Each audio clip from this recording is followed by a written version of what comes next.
My husband Mark has always said that Julian is more than a best friend.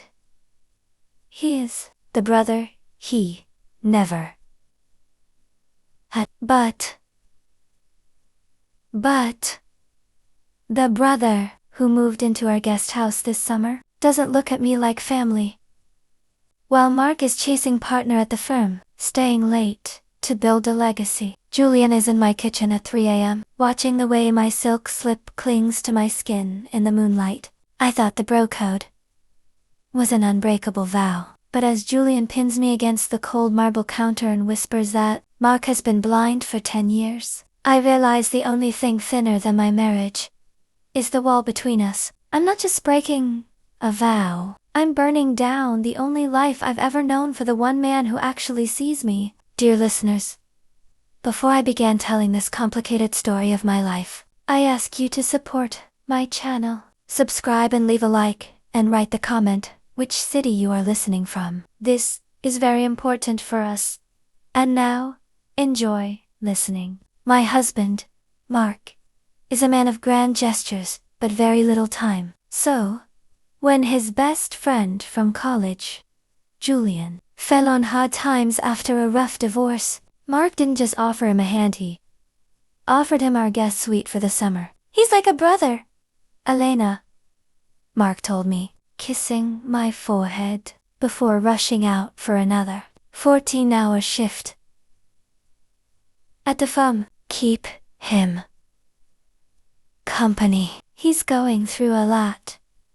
But the brother who moved in wasn't the clumsy boy from Mark's old photos. Julian was quiet, sharp, and dangerously observant, while Mark was chasing partner at the firm. Julian was in our kitchen, helping me chop vegetables. While Mark was sleeping on the commute home, Julian was sitting across from me on the patio, asking questions about my life that Mark hadn't asked in 5 years. The first hour of that summer felt innocent. By the 10th hour, I realized Julian wasn't looking at the garden, he was looking at me.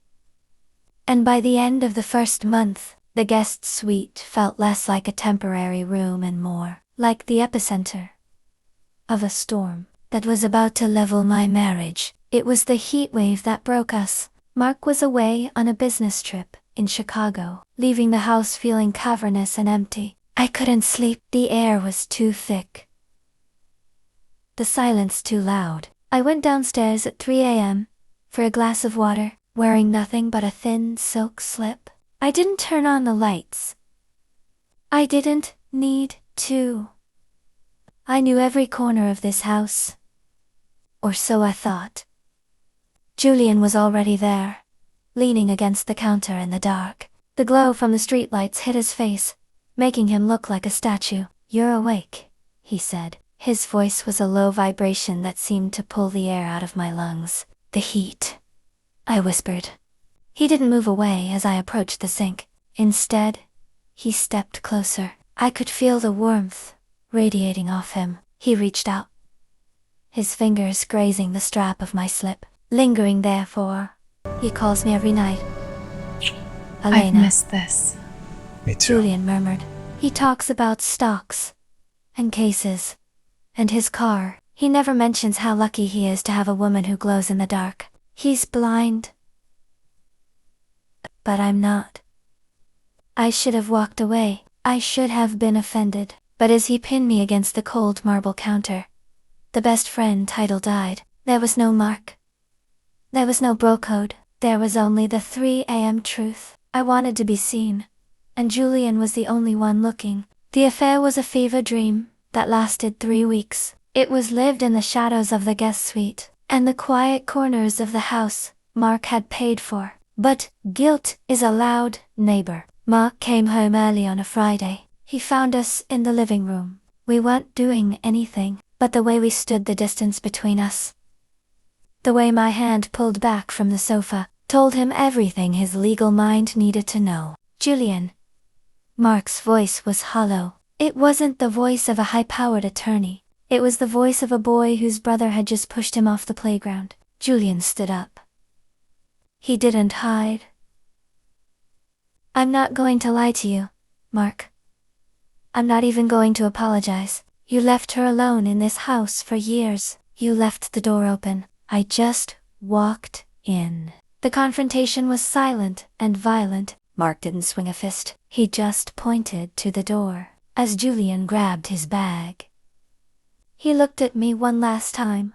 Silent invitation to follow him into the unknown. Mark sat on the stairs, his head in his hands. I stood in the center of the room, looking at the man I had built a life with, and the ghost of the man who had set me on fire. The triangle had collapsed, leaving me in the rubble. I realized then that I hadn't just lost a husband or a friend. I had lost the version of myself that believed in forever. The week after Julian left was a slow-motion car crash. Mark didn't kick me out.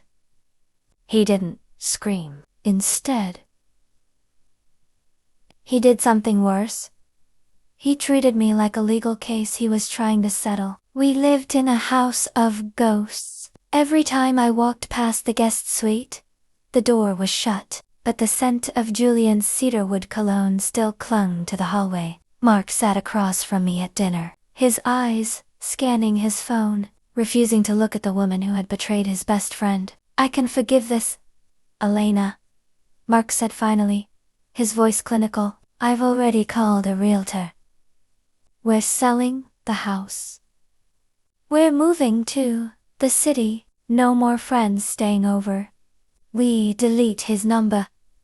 And we pretend this summer never happened.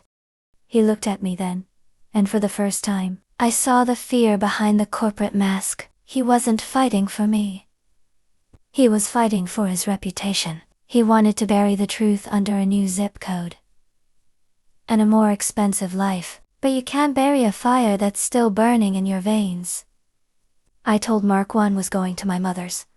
Instead, I drove to the hotel Julian had mentioned, room 412. The door opened before I could even knock. Julian looked like he hadn't slept in days.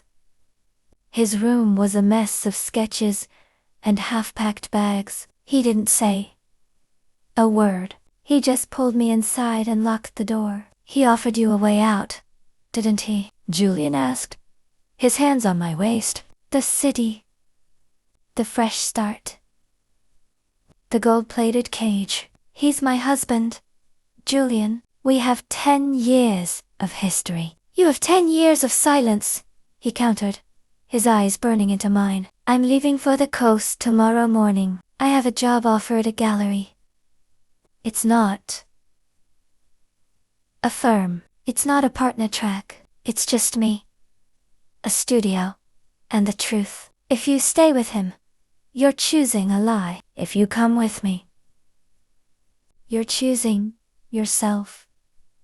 He kissed me. Then a kiss that tasted like desperation.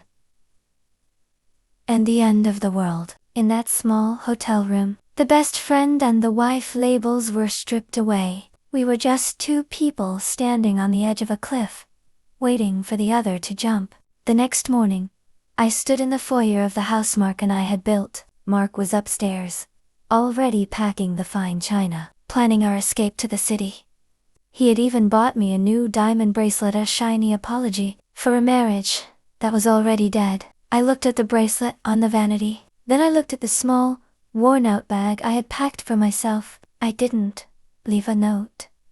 Notes are for people who want to be found. I walked out the front door and didn't look back at the manicured lawn, or the guest house, where the trouble had started. I found Julian at the train station. He was standing by the platform, his eyes searching the crowd. When he saw me, the tension in his shoulders finally snapped.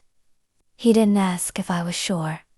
He just took my bag and laced his fingers through mine. As the train pulled away, I watched our town disappear into the distance. I knew Mark would call. I knew the scandal would break the bro code once and for all, but as Julian leaned his head against mine, I realized that for the first time in 10 years, I wasn't a wife, a hostess, or a trophy. I was a woman who had finally chosen the truth over the shadow. The triangle was gone. The summer was over, and the rest of my life was just beginning.